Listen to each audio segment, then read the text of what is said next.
ગઈ તારીખ 5/5/25ના દિવસે અમિત ખૂંટ નામના વ્યક્તિએ રીબડા ગામમાં પોતાની વાડીમાં ગળે ફાંસો ખાઈ આપઘાત કર્યો હતો. એમના ખિસ્સામાંથી એક સુસાઇડ નોટ મળી હતી, જેમાં 4 લોકોના નામ હતા. તો ગોંડલ તાલુકા પોલીસ સ્ટેશનમાં તે સંબંધમાં ભારતીય ન્યાય સંહિતાની કલમ 108, 61(2) અને 54 મુજબ 4 વ્યક્તિઓ વિરુદ્ધ, જેમનું નામ છે અનિરુદ્ધસિંહ જાડેજા, રાજદીપસિંહ જાડેજા, એક સગીર વેની છોકરી અને પૂજા રાજગોર, એ 4ના વિરુદ્ધમાં આ ફરિયાદ દાખલ કરવામાં આવી હતી. આમાં તુરત જ એએસપી સિમરન ભારદ્વાજની આગેવાની હેઠળ પોલીસની જુદી જુદી 5 ટીમો બનાવવામાં આવી અને આ કેસ ઉપર કામ શરૂ કરવામાં આવ્યું. 6મી તારીખે સવારે આજે 2 મહિલાઓ છે એમને ગોંડલ તાલુકા પોલીસ સ્ટેશનમાં લઈ જઈને તેમની સઘન પૂછપરછ શરૂ કરવામાં આવી.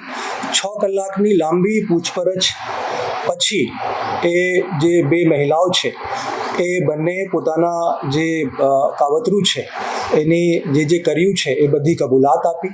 આમાં વિગત આ રીતની છે કે ગઈ તારીખ 2/5/25ના દિવસે રાજકોટ સિટીની હદમાં એક પોક્સો વિથ રેપની ફરિયાદ દાખલ થઈ હતી. તો આમાં 2 તારીખથી લગભગ 10 દિવસ પહેલાં એક એક્સ નામના વ્યક્તિ આ જે 2 મહિલાઓ છે એમને મળે છે અને એમાંથી વાત કરે છે કે એક વ્યક્તિને એવી રીતે ફસાવવાના છે, તમને પૈસા પણ મળશે, નોકરી પણ મળશે અને તમારી જે લાઈફ છે એ સેટ થઈ જશે. એમની સાથે સાથે જ્યારે આ બનાવ બનશે ત્યારે 2 વકીલો, જેમનું નામ પણ એ માણસે કીધું, સંજય પંડિત અને દિનેશ પાત્ર, એ 2 વકીલો પણ તમને તમામ સહાય આપવા માટે હાજર રહેશે રાજકોટમાં. અને પોલીસ આમાં ફરિયાદમાં ના પાડે અથવા દેર કરે તો મીડિયાને બોલાવીને એ મીડિયામાં આપશે, જેથી કરીને પોલીસ ઉપર પ્રેશર બનશે અને પછી ફરિયાદ ઝડપથી દાખલ થશે. તો તમને ગભરાવાની કોઈ જરૂરત નથી. એ 2 વકીલો જે છે એ પણ તમારી તમામ લીગલ જે સહાય છે એના માટે ઉપલબ્ધ રહેશે.